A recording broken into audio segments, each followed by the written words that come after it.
The following is a presentation of the Mat Talk Podcast Network. It's time to go on the mat. The Cedar Valley's longest-running radio show devoted entirely to wrestling. Brought to you by Rolling Ford and the National Wrestling Hall of Fame Dan Gable Museum on 1650 The Fan. Welcome to On the Mat. I am Kyle Klingman of the National Wrestling Hall of Fame, Dan Gable Museum, joined by a man who's batting .406 in the game of life, Andy Hamilton of TrackWrestling.com. Welcome, Andrew. Thank you, Kyle. Is 406, is that in baseball terms? It's Are we baseball talking terms. or baseball terms. Is that only 40%? No, I'm just saying baseball terms. Okay, that's good. That's Hall of Fame. Well, that's Ted Williams right there. Exactly. I was hoping you pick up the Ted Williams reference because I know how much you like the Red Sox. No. Or is that I like them being done for the season. I know you do. Does that feel good?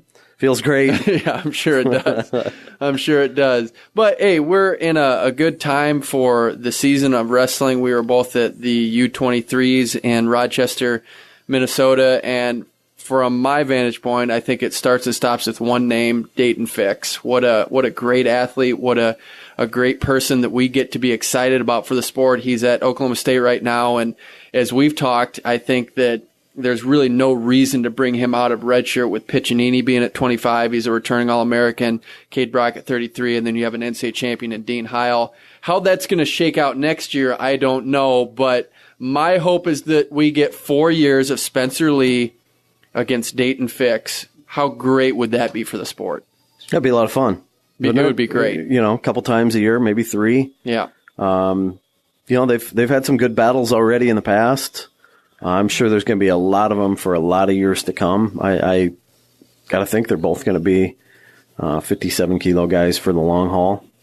And it's going to be a lot of fun to watch that unfold. And not only in college, but internationally. Hopefully we get to see that's what I was talking about. Okay, talking down the road. Battling that off, Yep. It'd be a lot of fun. Now, this is my first time seeing Dayton Fix live. You've got to see him more than I have, but has this been what fans have gotten to see so far? Just the offensive output just never backs down. The Tomasello matches in particular, going against a guy who's an NCAA champion already going into his senior year, and Dayton Fix hasn't even really been in college that long. He just doesn't seem to be scared at all. He doesn't seem to back down. Has that been the MO of Dayton Fix from day one? Yeah, pretty confident kid, and certainly a lot of reasons to be confident. I mean, he's tremendous on his feet. So many different ways that he can score takedowns, and you also saw a guy this weekend that's like super stubborn defensively. I mean that in a good way. I mean, there were 3 moments in the final series with Nathan Tomasello that to me were really pivotal. All the same sequence. Tomasello behind Fix in a quad pod position, unable to get him all the way down to the mat for a takedown for 2 points, had to settle for step out points. And those loomed large, particularly in that first match. It was an 8-7 match. And then there was another sequence like that with a minute to go in bout 2 that would have put Tomasello up on criteria that he couldn't finish. And so he's down 5-4 instead of being up 5-5 on criteria. And that's not even his best position. I haven't even talked about his best position yet. When he gets on top, he is an absolute monster with so many different ways he can go with his gut wrench series, and he's just deadly on top when he gets a chance to get that locked up, particularly in the middle of the mat. And it sounds like, talking to Mark Perry last week, that it could have been possible that we could have seen Spencer Lee had he been healthy or a month down the line. And to have that opportunity, I think that, again, we can get excited about that. But there's some question marks now about Nathan Tomasello and his health. We won't see him until January.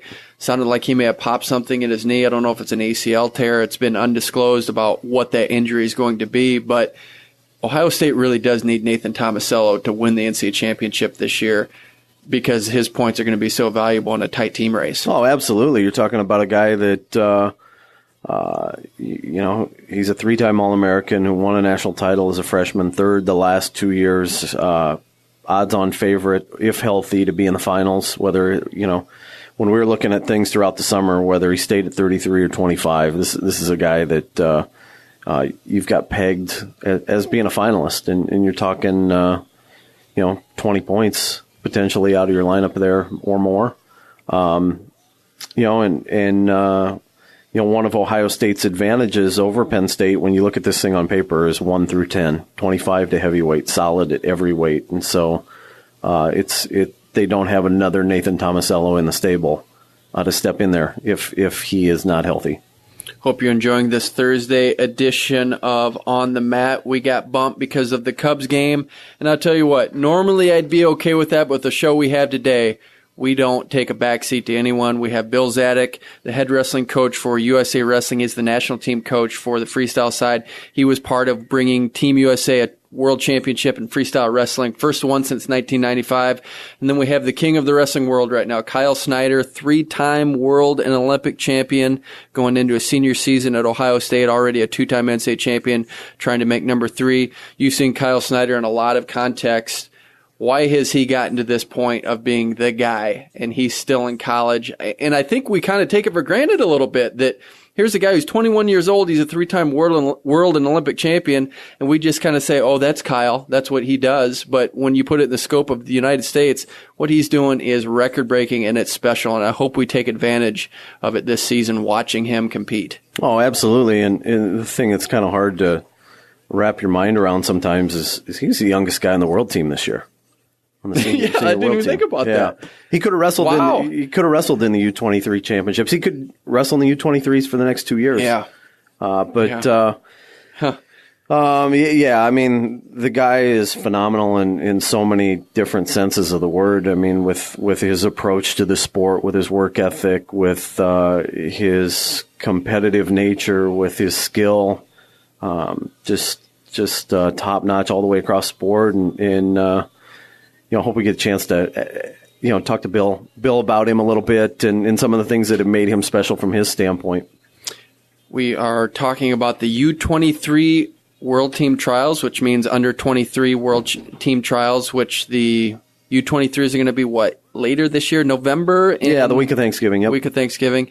Another interesting storyline, Alex Meyer taking Greco. He was an All-American for the University of Iowa. Gives Kamal Bey, a junior world champion in Greco-Roman, a tough match, but it was interesting because I think you actually had a conversation with Bey's dad about the style he brought and how that might not translate internationally as well. But regardless, Alex Meyer put on a nice show and shows he can go Greco. Yeah, I mean, he's up 7-2 with, under a minute to go on the junior world champion. The guy, not just the junior world champion, the guy that would have been the OW, the Junior World Championships, if they named such a thing. I mean, he's put up 61 points in his matches over in Finland, and there was nobody more entertaining. But the one thing about Kamal Bey, and he said this on our live stream on Track Wrestling. He said, he goes, to you guys it was 7-2. To me it was 7-7. And I think what he means by that is I can go out and get 5 anytime I want. And that's the kind of confidence that he has. And that's what he did. He, 7-2 for a lot of people in Greco-Roman with a minute to go is a death sentence. For Kamal Bey, I mean, that guy can put up so many points in such a short amount of time. And we saw it, in all of his other matches that, tech falls all the way across the board, and they were fast tech falls. We get a chance to break into this conversation about the U23. Special guest with us, Tony Hager of IAWrestle.com. There's a great event coming up this weekend in Iowa City. Tell us about that event and why we should attend, because I haven't been to it yet, Tony. I'm going to be there this year. Tell us why you do this and why this is a special event for wrestling. Well, big thing is it puts. Well, first off, thanks for having me on the show. Yeah, you bet. But the biggest thing is, we're putting high school kids on the biggest stage they possibly can get. I mean, that we can provide for them, I guess. I mean, there's bigger stages probably, but this is to put them on showcase. We've got 12 matches, and we've got 19 kids ranked in the top 20 in the country coming here to Iowa. So, and what's great about this event too, Kyle, is all the proceeds. Wrestle puts it on, our branding is behind it, but like our other events that we've done up at UNI, the proceeds go to the Hawkeye Wrestling Club. So these guys at some point are going to be hopefully trying for an Olympic, future. They're hoping for Olympic gold at some point, and this money that they're wrestling for essentially is going to guys like Thomas Gilman, Allie Reagan, and Corey Clark, and so on, trying to chase those Olympic dreams. So it's a fun event. I say it's a charity event, but it's really about the kids and putting on a show and trying to be recognized by some college coaches around the country. And then you have Agony and Ames. Tell us about that. I'm assuming that money won't go to the Hawkeye Wrestling Club. Yeah, well, honestly, that's not my event. Okay. I have no idea what they do that. We are not involved in that, unfortunately. But that is a similar event. From what I know from the event, is there's like 3 Iowa wrestlers, high school wrestlers that are in the main event, and the rest are from Illinois and around the country. So not a ton of Iowa flavor, but still a good event in Ames. And then the War at West Gym, do you have plans on having that back in Cedar Falls? Yeah, 100%. We'll be there March 10th. I already talked to Doug about doing it again. We are going to do things a little differently this year. Last year we did a lot of Iowa versus Iowa. We had a huge crowd, which was great, but we want to get some more of these national wrestlers in. What's difficult about it is we have 3 weeks to put these matches together after the Iowa High School State Championship. So to get, and these, Pennsylvania, New Jersey, all these guys have different state championships. So it's a little difficult to do that, but we're going to try to plant the seeds a little bit sooner this year. But we plan to be back at West Gym March 10th. Oh, so Conflict at Carver this Saturday in Iowa City. Proceeds go to the Hawkeye Wrestling Club. What's the match you're most looking forward to? What's the highlight match that fans can get excited about? The main event is Joel Shapiro from West Des Moines Valley, a fast-rising kid from Class 3A here in Iowa. He's taking on Brandon Whitman from Michigan. He's number 4 in the country. Both of these guys are Division I athletes. Whitman's going to North Carolina. Shapiro's going to Iowa State. Shapiro's been a little bit under the weather. He's going to be a little undersized in this matchup, but he's been on fire lately. So that's a huge matchup. The other big matchup that I'm excited about is Jeremiah Reno from Missouri is going to be taking on Colin Schraber from Mason City up in your neck of the woods, and that's a top 10 matchup as well. Colin actually lost to Reno at the UWW Cadets, so this is kind of a rematch for him, and from what I've been told, this guy's been training pretty hard for this matchup and looking forward to get some redemption. Tony Hager, you have a great website, iawrestle.com. It seems like it's growing all the time. What was behind getting this great website started? Originally, honestly, we started the we started the website because we wanted to cover more Iowa Hawkeye wrestling. We had been Iowa Hawkeye fans and went to the events, and we used to post information on message boards, and we decided to start a website. And from there, we knew that Iowa State was underutilized, and Northern Iowa, of course, as well. So, what's so great about Iowa is we had all these different writers around the state. KJ Pilcher, Andy Hamilton, but Nelson. There's tons of good writers, but they can only cover so much, right? So our website, the way that we've kind of packaged it, is to try to cover everything at one website. And what's good about us too, Kyle, I think, is all these guys are fans. These guys are wrestling fans, and they're doing it for the love of the sport.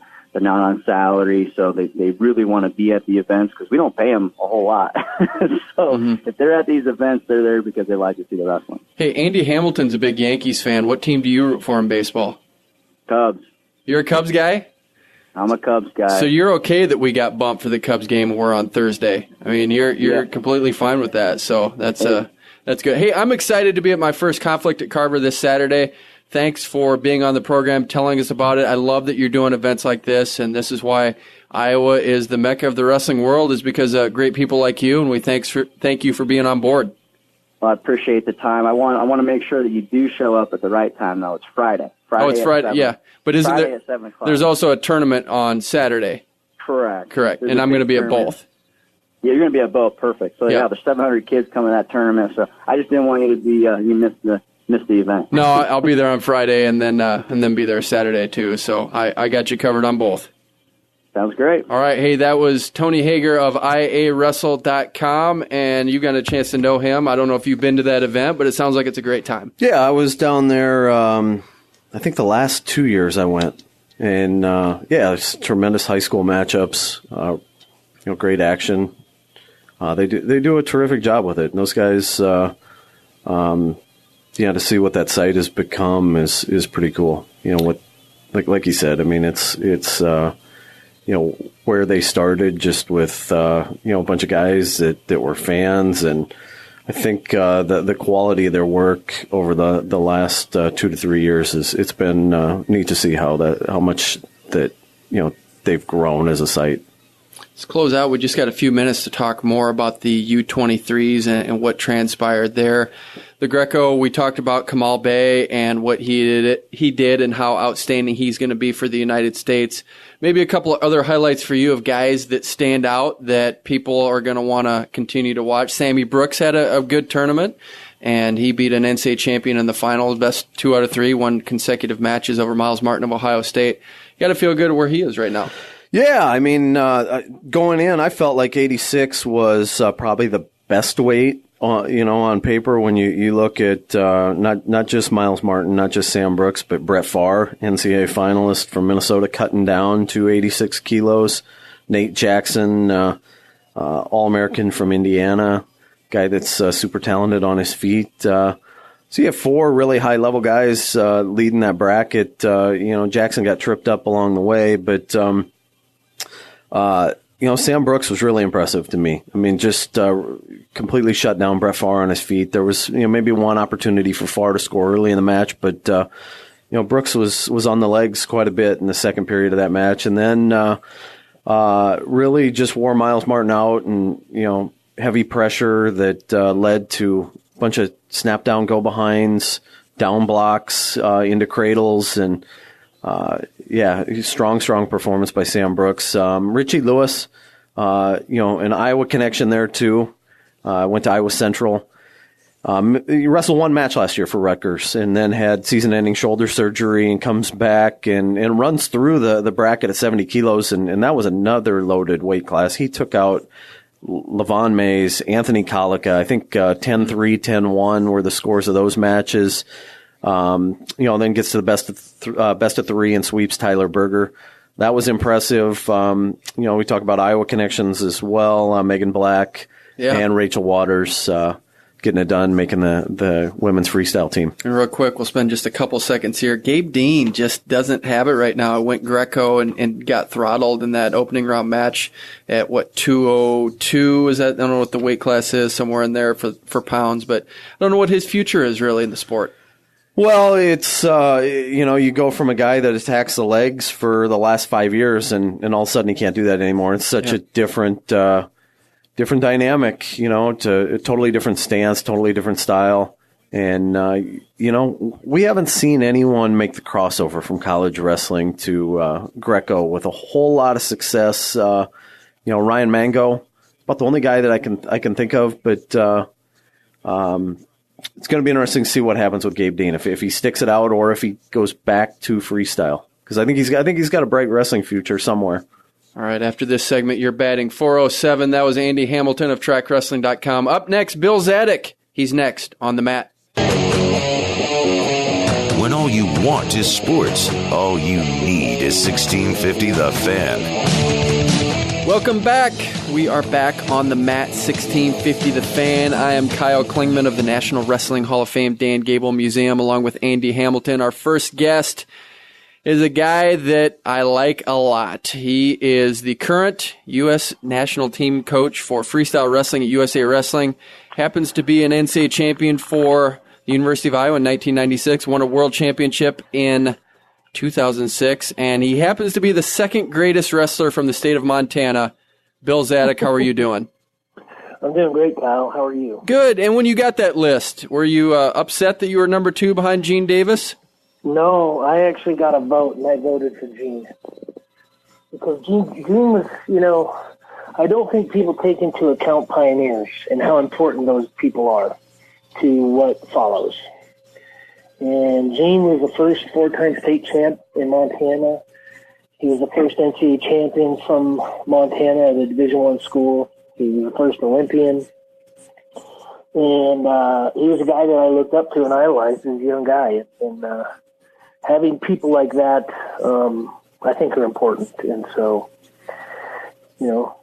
of course, you know this, Kyle, but Gene's a good friend of mine, lives here in Colorado Springs, was on the ground floor of the wrestling wing of Athletes in Action Sports Ministry, and so we had lunch. Actually, we have a lunch pretty frequently, and we had lunch in the days before that announcement, and so I think when we were both interviewed, he voted for me and I voted for him. So. Pretty cool. Well, you talked about pioneers, and this is a group that comes on the heels of a lot of pioneers that got us to this point. You can credit a lot of things, whether it's regional training centers or athlete development. But when you look at winning a world championship in 2017, how it materialized, how did we get to this point that the United States finally broke the code and we won a world championship? Well, I think it's a lot of things, and some that you mentioned, and I think there are things put in place. Rich Bender and Zeke Jones, when they initiated the regional training center, which is, we've kind of always had that model from a training perspective, and it's an old Gable model. When I went to Iowa, there was Hawkeye Wrestling Club, and Coach Gable had 10 or 11 postgraduate athletes from lots of schools that were training for World Olympic titles, and having those guys in a room and mentoring those younger guys, it raised my level. And tweaking it a little bit with the regional training center model, it allows athletes, postgraduate athletes, to train. Those RTCs can raise money and pay them stipends so that they're not dividing their time being assistant coaches and training internationally. It allows them to have quality training partners and quality coaching in those locations. And so it certainly allows our athletes to focus on international performance and beating Europeans and adapting to the international style of wrestling. And at the same side, on the developmental level, it allows a kid like Dayton Fix, who comes from a small town in Oklahoma, in Sand Springs, because he can access regional training centers within a 250-mile radius. He has access to top-level coaches at OU and OSU, and obviously he's chosen OSU, but an athlete like Dayton and Gable Stevenson and others who have been impacted by the program, it's taken 8-9 years, but now we're really starting to see the fruits of that program coming about, and so those are big things. And these, the college coaches and the RTC coaches and the young athletes who are coming up through that system are they're focused on international skills, which is it's paying off both internationally but also domestically. You see those same kids that are vying for NCAA titles as freshmen. They're raising the profile of their sport on their campus because people want to come and see stars perform, and they want to walk into a gymnasium and see a college freshman or college sophomore, Kyle Snyder, who didn't win the NCAA tournament as a freshman, but subsequently wins the world championships and then comes back and does what he does. And that's those are big things, and those coaches and those programs are working really hard to make that success possible for us. That's a big piece of it, huge piece of it. We're on the mat with Bill Zadick, head freestyle national team coach for USA Wrestling. I think you made a comment once that had you not won the world championships, you would not be in this role right now. Is that accurate? I would say it would have been very difficult. And why is that? That doesn't make sense. So if you're a good coach, you're a good coach. Why does winning the Worlds translate into what you can do on the mat as far as coaching? Well, it doesn't, but I think that the credibility that the medal gives you, it certainly helps. And so I would compare that to a gentleman like Bruce Burnett, who is considered one of the best freestyle coach the U.S. has ever had, and maybe one of the best coaches, period. a very smart man, analytical, methodical in his approach, and his ascent to the coaching through the coaching hierarchy was probably different than what you might see nowadays. And it evolved in a different time, and he came up, coaching in Idaho, and then here in the national coaching or developmental job, and at Oklahoma State in the national coaching position. I think somebody can certainly do something similar without the performance credentials. I think it would take more time because there would have to be proof somewhere, and people are going to buy into a plan based on the people that are implementing the plan. And so I think for me, that medal was critical. Bill, we've talked about all the success the young guys are having now, but in your case, you won the world title. I think you were 33 when you got it done, and at that time, 2006, I think a lot of people thought like peak age might have been 28 to 32. What came together for you at that age to have it happen for you late in your career? It's a good question. I had moved to the training center about a year and a half prior to that. And consistency was a big thing for me. I had made a world team when I was training with the Hawkeye Wrestling Club and was on staff with University of Iowa as a volunteer assistant. And I love coaching. I love wrestling, and it was very good for me. But I felt for me it divided my time. And so when I left Iowa and was looking around, I knew that the training center would provide me an opportunity to train in freestyle full-time and focus and not have outside responsibilities. And when you've heard people, reference being selfish in your pursuit, and, it doesn't mean selfish as a character trait, but selfish in that your goals are a very high priority, and that's what this place allowed me to do. And when I first got here, Sergey Beloglazov was my coach for about almost 8 months, and then Terry Brands came in, and Terry was great because of his mentality and the culture that he builds in a room, and he attracted additional partners, and that, all of that stuff served to elevate my potential, and I knew at that point, I felt like I was knew the technique, and I knew what I needed to do. It just was about execution and consistency, and I was able to create that environment for myself and with the help of others, and that's really what led to my ability to do that at that age, which a lot of people think is old. Well, I think in the popular opinion, I was old and washed up at least once before that, maybe twice. So. Well, you're in a unique position in that there's multiple college coaching jobs, but there's only one of your job. What do you feel like your job is at USA Wrestling? How much time do we have today? Well, maybe just a couple minutes to hit the highlights. Yeah, no, that's a great question. Really, it's to direct and steer the national team, lay out a training plan and a vision to elevate these guys and give them the highest potential to realize their goals.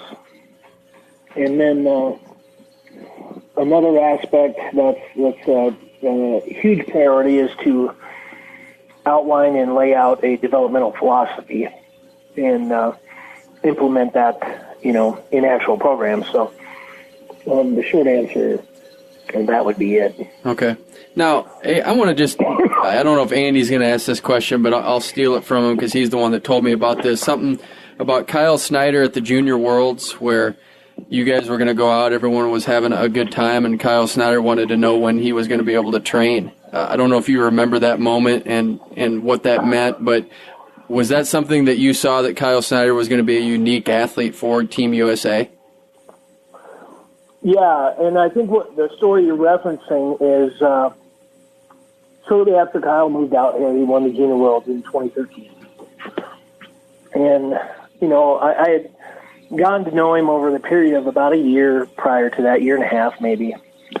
And I really wanted him in 12. He tried out for the Junior World team and narrowly missed making the team, but he was a cadet, and I wanted him to wrestle the following weekend at the Cadet World. So that's kind of when our relationship started. So he moved out here, and he wins the Junior Worlds, and we're sitting in Sofia, Bulgaria, and he's an 18-year-old kid. There's no drinking age. There's not any of the societal structure that we're used to in America. And we did well as a team with a couple other medals. He won the world, so he has every reason to be out and having a good time and celebrating. And I'm sitting in the lobby of the hotel, and it's about 11 o'clock at night, and I'm typing up results and sending them back to Gary Abbott or whoever was at home. Gary might have been there. And here comes Kyle strolling through the lobby. And I said, how you doing? He said, good. I said, what's going on? He's like, oh, we were just out and about. He goes, it's getting late, though. I want to get some sleep so I don't feel bad in the morning. I want to do something in the morning. When he says do something, he means like get up and work out. He's going to get on the mat and drill or get a lift in or something like that. And so that's just an example of the type of approach that he's taken with his career. And, of course, it's just one small example, but, I kind of just said, all right, good.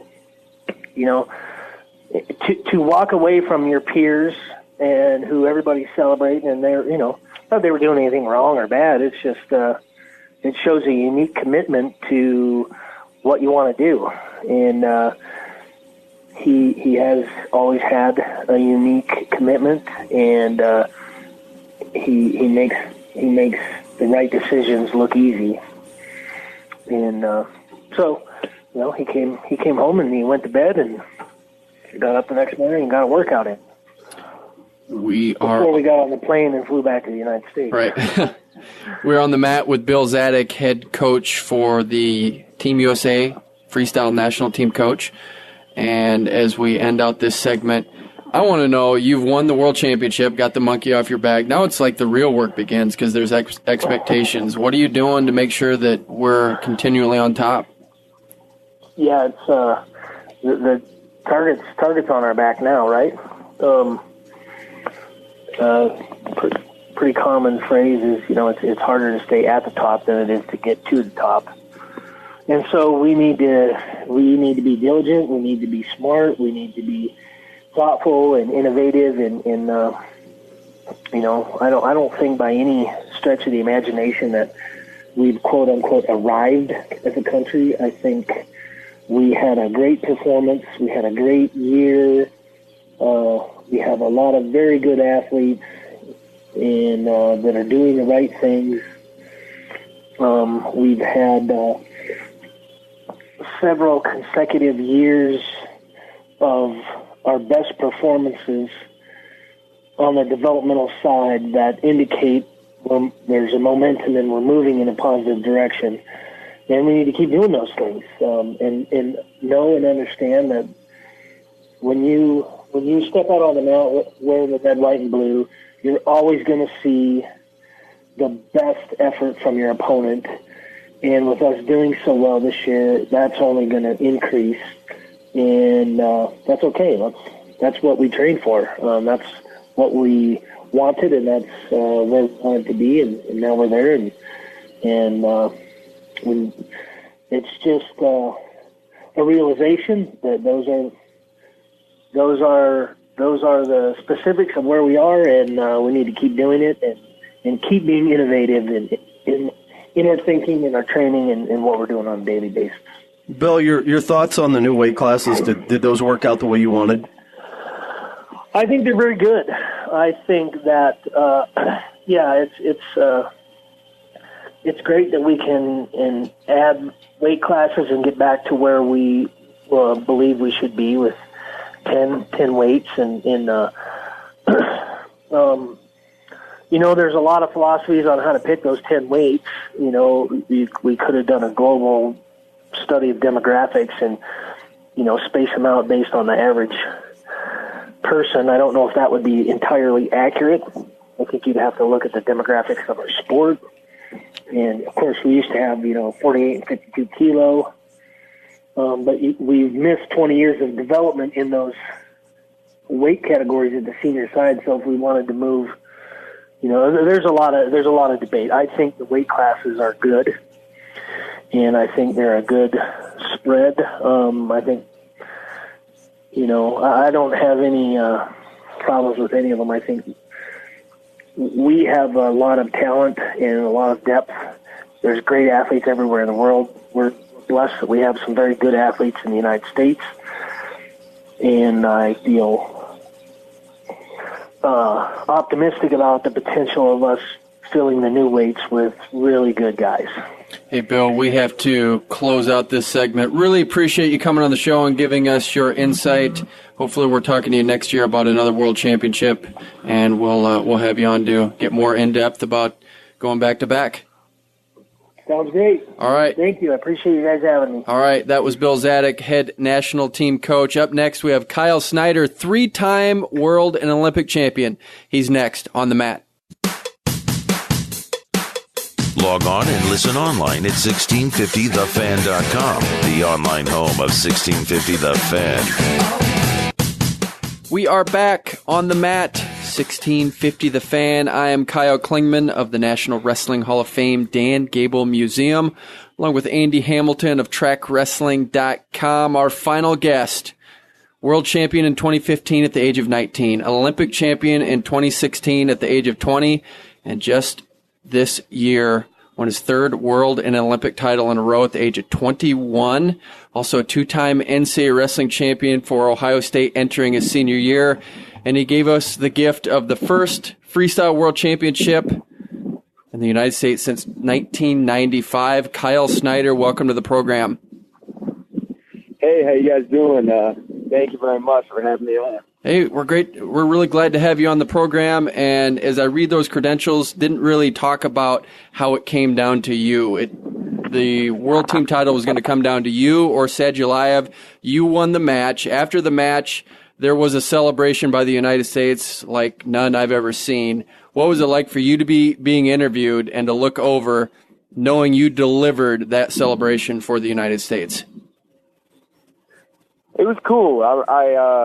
I still can kind of see it in my head. Remember everybody jumping up and down and hugging each other, and it was a long time since USA had won a team title, and we have a team full of a lot of great athletes. So just happy everybody was able to represent the United States and themselves really well over the course of the competition. And Kevin Jackson in particular, man, he was going nuts. Yeah, he was pumped. He was pumped. That was pretty cool to see. When you have something like that and you see your competition, I think actually walked right by you, Sadulayev, at the end of that. Are there emotions when you get to see your competitor go by? Is there a thought in your head that, hey, this was a great match and I happen to be on the winning end, and you have some thoughts or feelings for him? Not too much, really. To be honest, it was a great match, and he is a great competitor. But when he walked by me, I didn't feel sorry or any type of emotion on him. I mean, it stinks. Everyone's lost, but that was a really big. The situation was big, and the implications were huge. So. But one man, better wrestler had to win. I was the better wrestler that day. Doesn't mean that I don't have things to work on and improve on, because I do, but that's just the way sports work. And when was the first time that it came across your mind that this might happen, that you might wrestle Sadulayev, not necessarily in the world finals, but when might it have happened in your head that this match might materialize? Back in 2014, when he first won the world title, I remember people telling me he was young, same age as me, and I was like, wow, it's really impressive. This guy to come from cadets, he jumped juniors right in the seniors, winning the senior championship. And at that point, I don't know if he was big for the weight, 86 kilo, but then it started to seem like he was a little bit bigger for the weight class, and people were telling him that he could compete at 97 kilo with the best guys, and which he did. He beat a lot of good guys at 97 kilo, and second in the weight's pretty good, but I've been thinking about it. I kind of had a feeling we would be competing against each other at some point in our career. Hey, Kyle, did the fact that Sadulayev won it as an 18-year-old, in 2014, as you mentioned, did that give you any confidence going into 2015 and that you could be on top in Las Vegas? No. I mean, the fact that he won it when he was young, and, I mean, there were older people who won it, younger people who won it, it's all just depends on the wrestler. And I wasn't thinking about, well, since Sadulayev did it when he was this young, I should be able to be a year older than them. It was more about the wrestling, and I felt like I was able to compete with the best in the world and then going out there and proving it. Kyle, we're so accustomed to seeing you fire off a ton of shots in your matches, and that one was more about, from my vantage point, more about the hand fight and wearing him down and the go-behinds. Did that play out the way that you expected, or what went into the match plan there? Well, I mean, I knew he was good at controlling the right wrist and dragging it, and then using that drag to go into like a dump or a fireman's carry, and he scores points in bunches, and he's pretty good near the edge. So I knew all that about him just from watching film and what my coaches said. And I always want to attack. I always want to take shots and take risks. So I could definitely have shot more in that match. But like you said, it was a little bit more hand fighting. Next time, if we ever wrestle again, I'll shoot more and got a little better of a feel for him. So I feel like next time I'll be able to score more points than I did and shut down his stuff even better. But we'll just have to see what happens. Do you anticipate you'll see him at the Euregan this winter? I don't know. I mean, if he wants a rematch, then I guess I'll see him, because he's kind of proved that he's one of the better wrestlers. I mean, the best wrestler in Russia in the weight. So he'll most likely make it to the finals, and then if I make it to the finals, we'll probably compete against each other. But we'll just see what happens. Also, that 92 kilo weight. So, I'm just gonna do what I can do to improve. We are on the mat with Kyle Snyder, 3-time world and Olympic champion. He is entering his senior season at Ohio State as a 2-time NCAA champion, going for your 3rd NCAA championship this year. Also looking for a team title. First, let's talk about your schedule and what that's going to look like. What's your mix of international and college going to look like this year for your personal schedule? I'm going to wrestle in the first home duel against Ohio State and Arizona State, or against Arizona State. I'll wrestle against Michigan, Penn State, Minnesota, and Iowa, definitely. And then I'm not sure about the other duels, what will happen with those. But I'll be competing at the World Clubs Cup in Iran, and then at the arena as well. That's what I'm competing at. Are you going to be more focused on going for falls this year, since it might have implications in the team race? Yeah, well, I'm going to try and pin people. I tried to pin people last year too, but I just wasn't that good at it. So yeah, I'll probably focus a bit more on it, try to find a turn to where I can pin some guys in my weight. Did getting pinned by Kyvan Gatson your freshman season, did that prove to be a turning point for you? I would say the if you were just to look at what I've accomplished, it would seem like that. But I was, and you could ask people in the Ohio State wrestling room. In practice, I was really good. I could wrestle with senior level guys, and not hold anything back. But in matches, sometimes I tighten up. And I think the biggest thing that happened after the Jackson match was that mentally I was able to shift into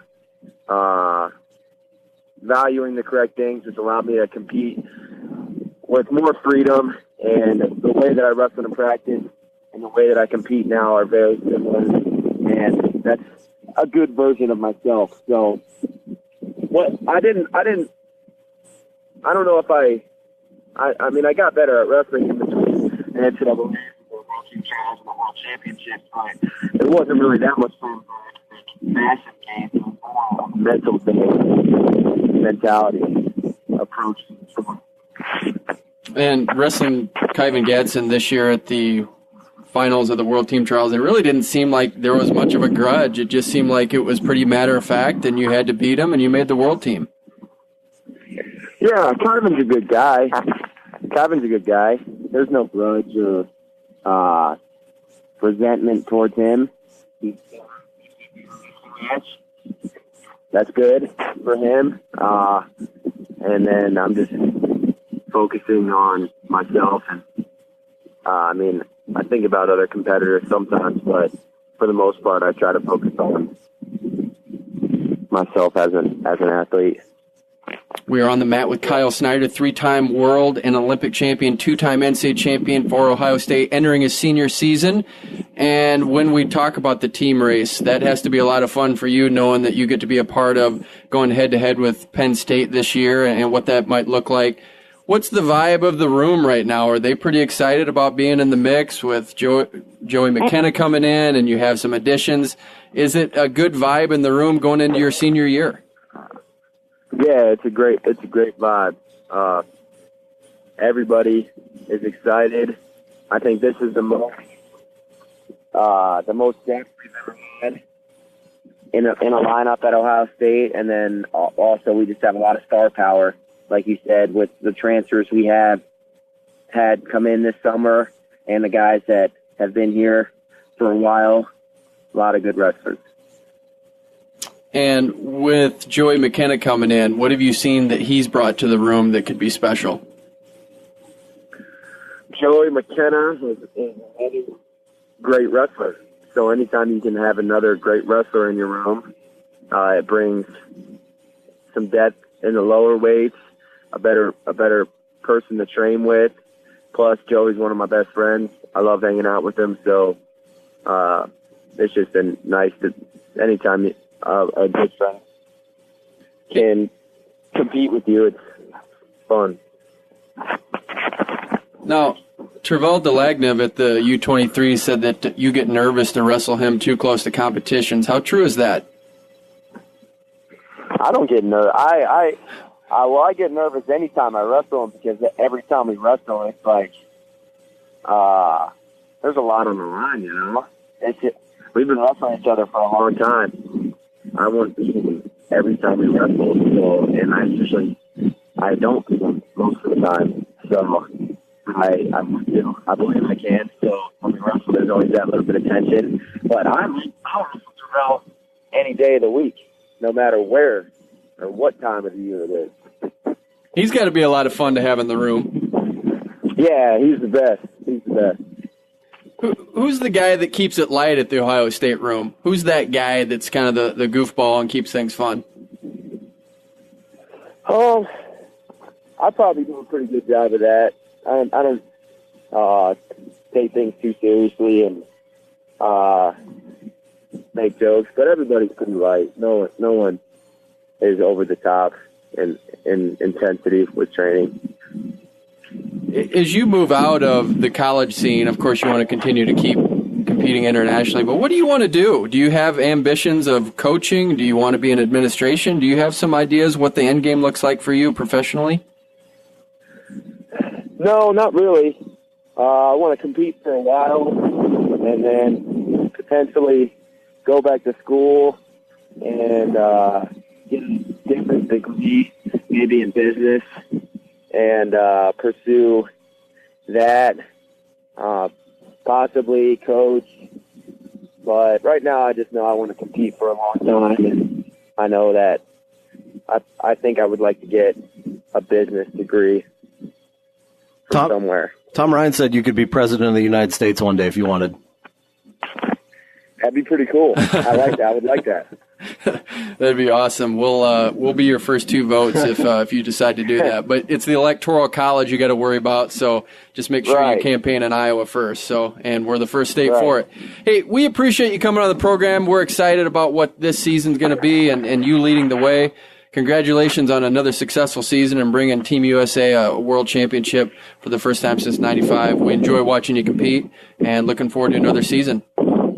Thank you very much. I appreciate it. All right, that was Kyle Snyder, 2-time NCAA champion. And Andy, if you have a chance to watch wrestling this season, that guy we just had on the line is a big reason why you should be a wrestling fan. Absolutely. I mean, what an ambassador for the sport, right? I mean, you talk about the way he competes and ferocious and, fun to watch, lots of action, lots of points.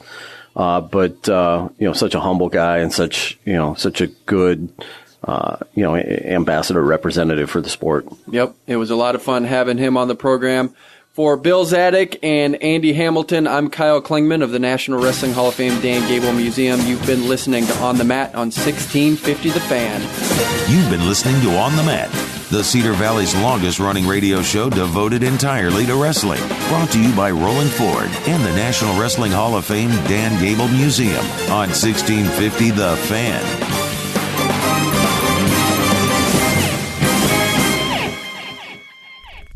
This show is part of the Mat Talk Podcast Network. For more wrestling podcasts, head over to MatTalkOnline.com.